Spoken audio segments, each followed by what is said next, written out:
Hi, Dean Gross-Nicholson, Gen Agronomist with you again. Today we're going to talk to you about, as we go through the mid-season, talk about our soybeans and what we can do as far as different agronomic things to watch out for our soybean crop and what's coming here in the future and what could be detrimental in our management as we go forward.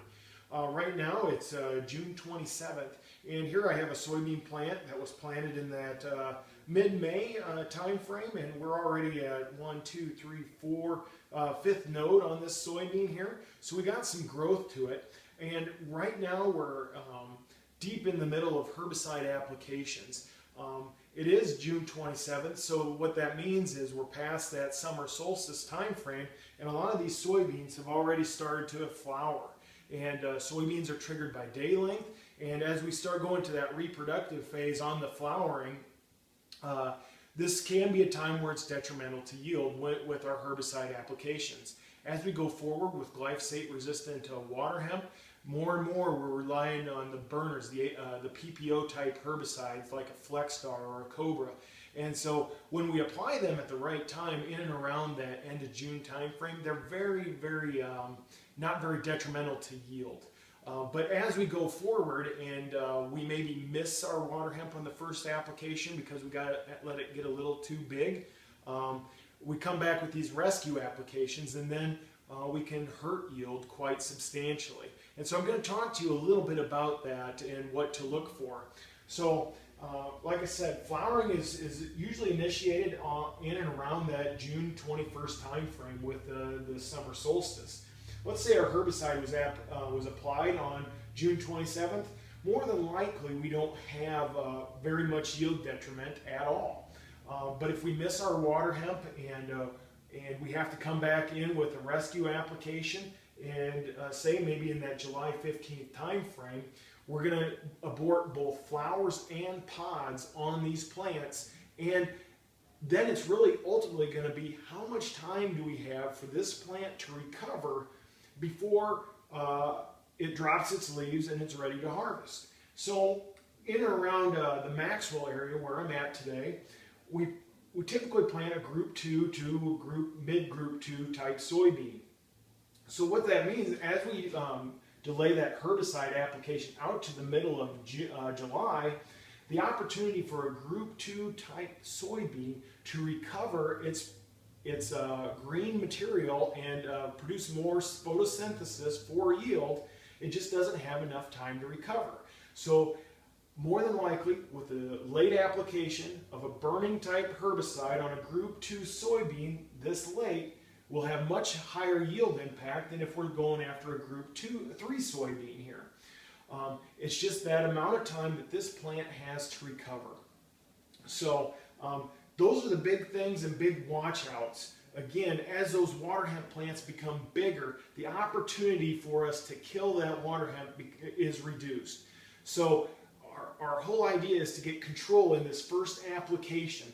How do we do that? We got to have a lot of water, and I'm thinking about 20 gallons per water. We got to get the water hemp when they're small. 1 to 2 inches is what a lot of the labels say.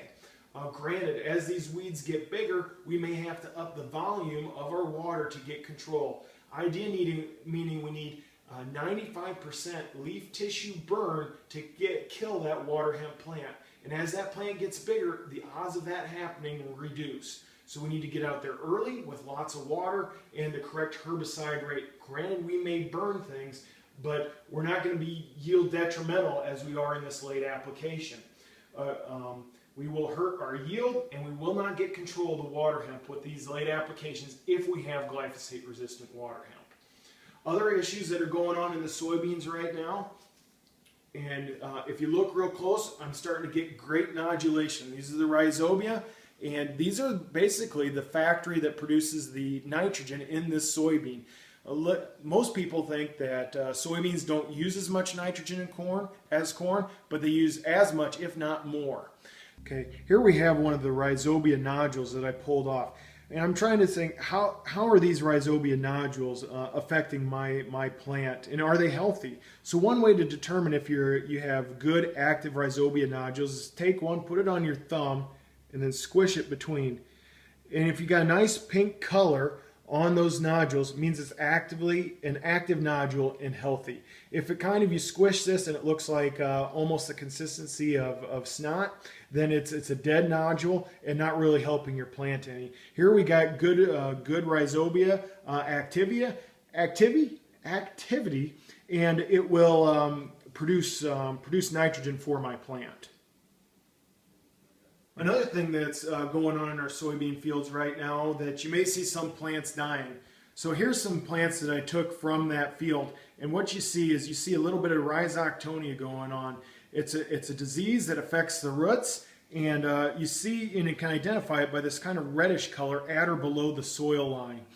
It's nothing that we can do anything about right now. This is usually taken care of with a seed treatment. So when you purchase your seed for next year and you know you have a rhizoctonia problem, this is a way to be proactive about it and protect your plants going forward. Other things that are happening in our soybeans right now is we do have Japanese beetle emergence. Japanese beetles can come into our soybean fields and they feed on the foliage of the soybean plant. It takes basically about roughly 30% defoliation before we need to do anything about it. So it's basically cosmetic at this point. As we go more and more into the reproductive phase and we have pod formation, then our tolerance becomes less, and we'll need to do something about that and spray an insecticide like an indigo or something like that. So we may need to do something in the future, but right now it's more cosmetic damage than anything. Another thing that we got to keep a watch out for each and every year is soybean aphid. And as we progress, we'll take our soybean leaf and then we'll kind of look on the underside of it and see if we see any aphids on it. If we do, we'll have to start counting and then see if we're close to threshold and if we need to treat. Other than that, that's what we have going on in soybeans right now. And as we go forward, we'll probably have more video segments talking about what other issues are going to happen in soybeans.